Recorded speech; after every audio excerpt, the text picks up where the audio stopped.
ایک ایسا نہ نظر آنے والا خاموش حیاتیاتی خطرہ جو صرف انسانی جسم کو ہی اندر سے کھوکھلا نہیں کرتا بلکہ ایک اور چیز کو بھی تباہ کر دیتا ہے، اور وہ ہے ہمارا ایک دوسرے پر اور اپنے اداروں پر اعتماد۔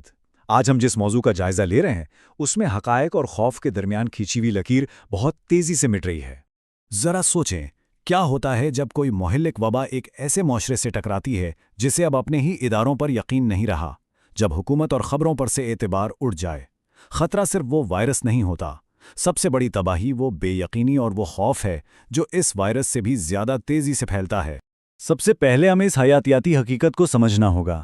ہینٹا وائرس یہ کوئی سائنس فکشن نہیں ہے، یہ وائرسز کا ایک ایسا خاندان ہے جو بہت ہی عام سی چیزوں یعنی چوہوں کے فضلیں، ان کے پیشاب یا تھوک سے ہوا میں شامل ہوتا ہے، اور اس کا طریقہ واردات اتنا خاموش اور خطرناک ہے کہ یہ سیدھا پھیپھڑوں پر حملہ کرتا ہے۔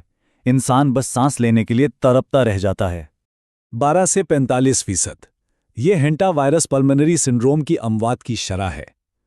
یہ کوئی معمولی ہنسا نہیں ہے، یہ ایک انتہائی بھاری اور دل دہلا دینے والی حقیقت ہے۔ اس کا سیدھا سا مطلب یہ ہے کہ جو بھی اس کا شکار ہوتا ہے ان میں سے تقریباً آدھے لوگ اپنی جان سے ہاتھ دھو بیٹھتے ہیں۔ یہ صرف نمبر نہیں ہے، یہ وہ زندگیاں ہیں جو اس خاموش قاتل نے نگل لیں۔ چلیں اس کی شروعات کی طرف چلتے ہیں۔ 1993 امریکہ کا فور کارنرز علاقہ۔ یہ وبا کسی لیبوریٹری سے نہیں بلکہ ماحولیاتی تبدیلیوں سے شروع ہوئی۔ 1991 میں ال نینو کی وجہ سے شدید بارشیں ہوئیں جس سے چوہوں کی خوراک بڑھی اور ان کی آبادی میں سیلاب آ گیا، اور پھر 1993 میں اچانک بالکل صحت مند نوجوان ایک پراسرار سانس کی بیماری سے مرنے لگے۔ اس نامعلوم قاتل کو بعد میں سن نومبرے یعنی بے نام وائرس پکارا گیا۔ اب یہاں ایک بہت اہم فرق سمجھنا ضروری ہے۔ شمالی امریکہ کا یہ سنڈرومبرے وائرس ایک انسان سے دوسرے انسان میں نہیں پھیلتا، لیکن کہانی کا خوفناک رخ ابھی باقی ہے۔ جنوبی امریکہ میں پایا جانے والا اینڈیز سٹرین کھیل کے سارے اصول بدل دیتا ہے۔ اس سٹرین میں یہ بات باقاعدہ ثابت ہو چکی ہے کہ یہ قریبی رابطے سے ایک انسان سے دوسرے انسان تک منتقل ہوتا ہے، اور یہی وہ سچائی ہے جو ایک مقامی بیماری کو عالمی دہشت میں بدل سکتی ہے۔ اور بالکل یہی وہ موڑ ہے جہاں ماضی کی تاریخ آج کے حال سے آج ٹکراتی ہے۔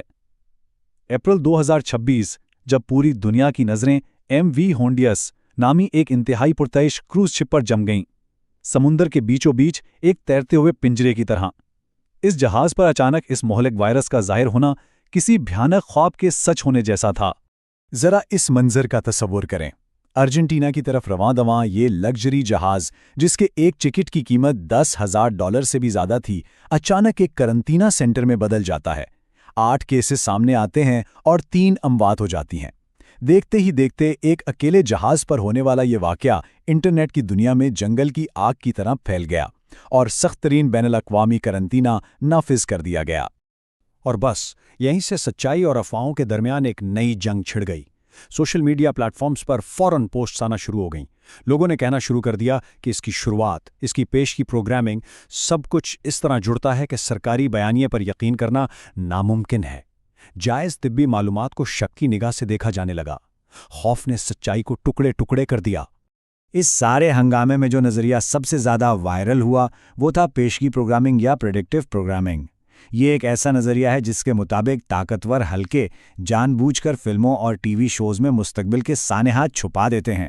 مقصد تاکہ عوام کا ذہن پہلے سے ان صدمات کے لیے تیار ہو جائے، اور پھر جب کوئی بحران آتا ہے تو لوگ اچانک پرانے کارٹونز اور پاپ کلچر کو ثبوت کے طور پر پیش کرنے لگتے ہیں۔ اور یہ بات ہمیں سیدھا لے جاتی ہے مشہور کارٹون دی سمپسنز کی طرف، جسے اکثر لوگ مستقبل دیکھنے والا شو کہتے ہیں، لیکن ماہرین اس کی وضاحت انٹرٹیکسچوالٹی یا باہمی حوالوں سے کرتے ہیں۔ یہ شو کوئی جادوئی پیشن گوئی نہیں کرتا، یہ دراصل ہمارے اپنے ہی معاشرے، ہمارے خوف اور ہماری تاریخ کے سامنے ایک مزاحیہ آئینہ رکھتا ہے۔ یہ مستقبل نہیں دکھاتا، یہ بس انسانی عادتوں کی نشاندہی کرتا ہے۔ دیکھا جائے تو انسان کے کام کرنے کا طریقہ ہمیشہ ایک جیسا ہی رہتا ہے۔ 1993 کے دی سمپسنز کے اوساکا فلو والے ایپیسوڈ میں دکھایا گیا تھا کہ کیسے میڈیا میں ہنگامہ ہوتا ہے اور لوگ پاگلوں کی طرح خریداری کرتے ہیں، اور 2026 کے کروز شپ واقعے میں ہم نے بالکل یہی سب حقیقت میں ہوتے دیکھا۔ یہ کوئی سازش نہیں بلکہ اس بات کا ثبوت ہے کہ خوف کے عالم میں انسانی معاشرے ہمیشہ ایک ہی طرح کا رد عمل دیتے ہیں۔ تو پھر یہاں سب سے بڑا سوال یہ اٹھتا ہے کہ لوگ اتنی جلدی ان سازشی نظریات پر یقین کیوں کر لیتے ہیں؟ حکومتوں پر اس عدم اعتماد کی وجہ صرف چند سوشل میڈیا پوسٹس نہیں ہے۔